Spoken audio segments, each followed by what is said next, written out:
Let's bring in Erin Clancey. She's Associate Vice President of Collections and Exhibits at the National World War II Museum. And as you just saw that Nancy had a commemorative piece there. One of the reasons these things are so cherished is because we are recognizing that the men and women who actually stormed the beaches of Normandy and were part of D-Day, we're losing some of them. And it's important that we recognize and hold on to this any way that we can.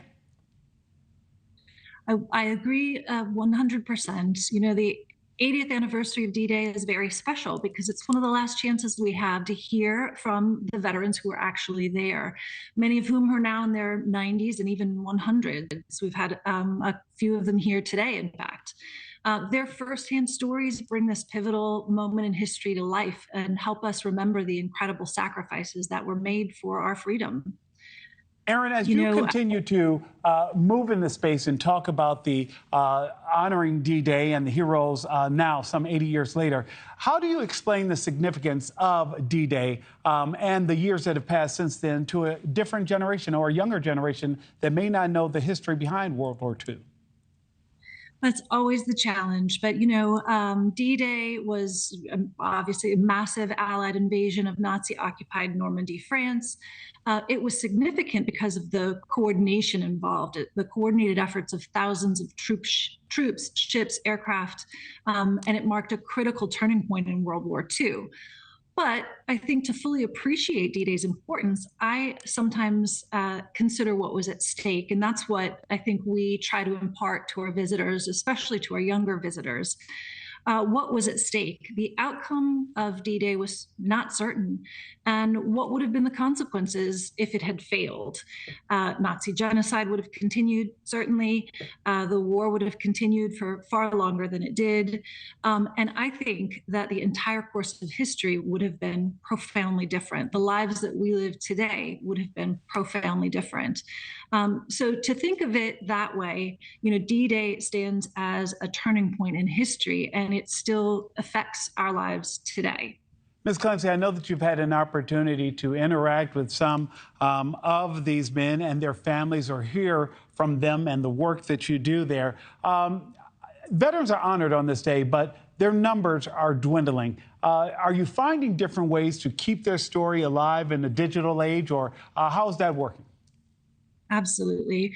We do a number of things, both digitally and with our artifacts. One of the exciting projects that we have, and we recently debuted in our Forbes Rare and Iconic Gallery, is a project called Voices from the Front. We've always had, from our founding, a very strong oral history department.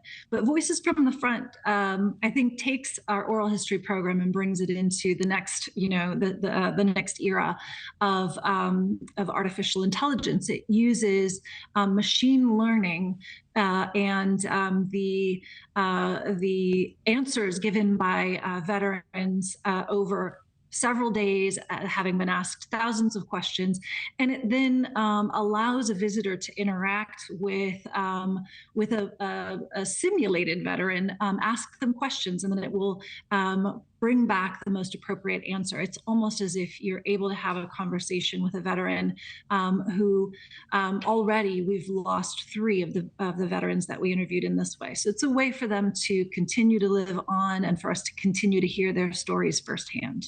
Ms. Clancey, I have less than 30 seconds as we continue to, unfortunately, lose these men and these veterans. When we look back 5 years from now, what is the message you want people to know? I would love for people to know of the incredible sacrifices that the men and women who served during World War II made for our freedom, that it is not something that we should take for granted, and it's something that, you know, we have to continue.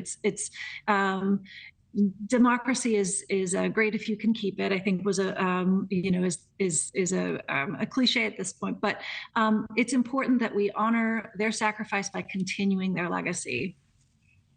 Erin Clancey, Associate Vice President of Collections and Exhibits at the National World War II Museum. Thank you so much. Thank you for watching. Go to newsnationnow.com to find NewsNation on your television provider. And don't forget to click the red subscribe button below to get more of NewsNation's fact-driven, unbiased coverage.